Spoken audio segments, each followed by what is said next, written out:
Amani, neema na mibaraka ya Mwenyezi Mungu yaandamane nawe mpendwa mtazamaji na msikilizaji mwaminifu wa Tawala TV mahali pote ulipo. Tunakukaribisha mara tena tukiwa na furaha kubwa kwenye kipindi kimeongoza kujifunza Biblia lisoni shule ya Sabato. Tuko kwenye robo ya pili mwaka 2025 inazungumzia jinsi ya kujifunza unabii wa Biblia. Na somo hili ambalo ni la sita kwenye robo hii linazungumzia kuhusu kuelewa kafara. Na leo Jumanne tuzungumzie mwana kondoo wa Pasaka. Rejelea nami mwana kondoo wa Pasaka. Kitabu cha Ufunuo kinamrejelea Yesu kama mwana kondoo karibu mara 30. Na hata tangu siku za awali kabisa katika mpango wa ukombozi, watu wa Mungu wametumia mwana kondoo kama ishara ya Masihi ajaye.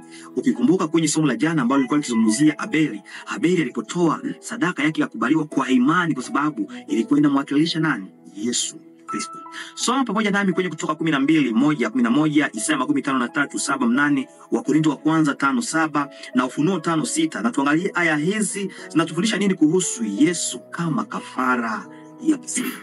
Na hilo lina maana gani kwa kila mmoja wetu? Basi tukiongozwa na Roho Mtakatifu tusome, tukimkaribisha Roho Mtakatifu. Turudi hapo kwenye comment.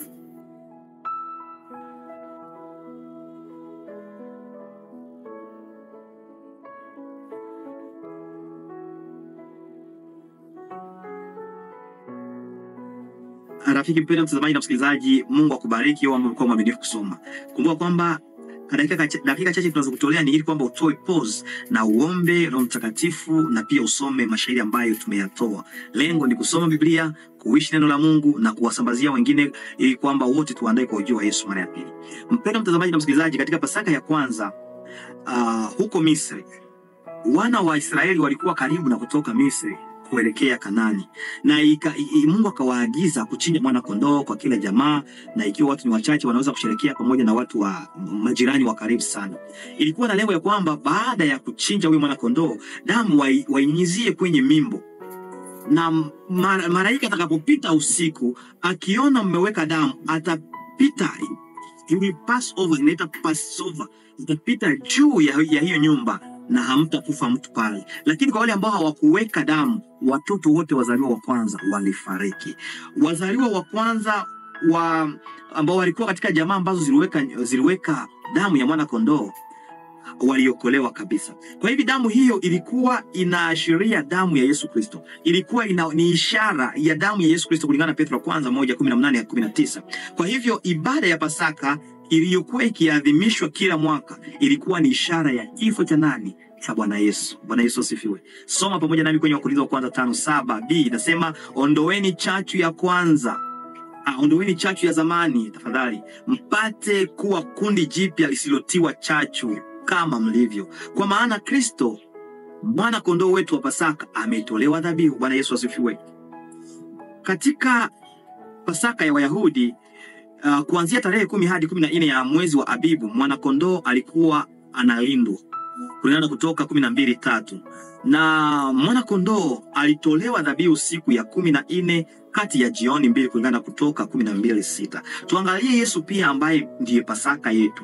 Siku hizo Yesu alikuwa akihubiri hekaluni pekee kulingana na Yohana sura ya 18 hadi 12, na Yesu alikufa siku hiyo kati ya jioni 2. Unaposoma kwenye Injili ya Yesu Kristo jinsi imeandikwa na Mtakatifu Luka kwenye sura ya 13 mstari wa 14 hadi 16, tunaona kwamba Yesu pia tarehe hiyo ya Pasaka ni hapo ndipo naye pia akafariki.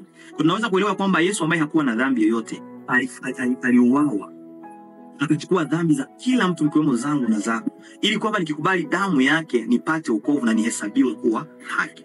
Yesu alikuwa mwanadamu pekee ambaye maisha yake yalikubalika kwa Mungu mtakatifu, na alikufa bila dhambi ili kifo kipite ninaposafisha maisha yangu kwa damu yake. Wakati nimempokea Yesu kuwa Bwana mkombozi wa maisha yangu, nasema Yesu, sistahili lakini wewe umenistahilisha. Sistahili kuhesabiwa haki lakini umekufa kwa ajili yangu ili kwamba nihesabiwe haki. Basi nimepokea kuwa Bwana mkombozi wa maisha yangu, na hapo hakika unahesabiwa haki.